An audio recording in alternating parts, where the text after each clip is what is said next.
That's our first premise we have to understand, is that the joy is in us. And so you would ask, Wes, how do you know the joy is in us? And I would say, we know the joy is in us because John chapter 15 actually tells us. Let's look at John chapter 15, verse 11.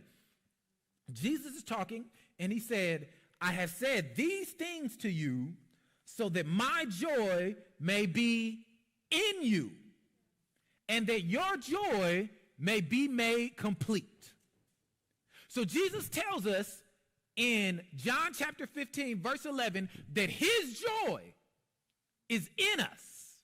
And here's what's crazy. And he says, I'm saying this to you so that my joy is in you, because when my joy gets in you, when my joy meets your joy, your joy going to be full.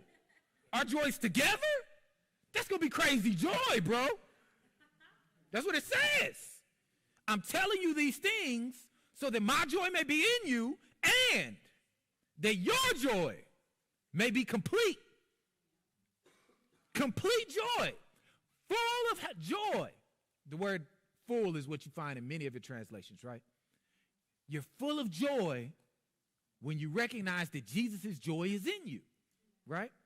So then the natural question becomes, look at how verse 11 starts. I have said these things. All right. Whatever you said, you told us these things, because if we learn these things, we'll then learn that the joy is in us, and that when that joy that's in us meets with our joy, that we can be full of joy at that moment, right? So at that moment, we can have the smile that we were not expecting.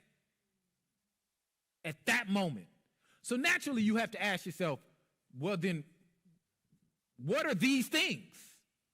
Right? That's what Jesus says. I'm telling you these things, right? So what are the things he's telling us?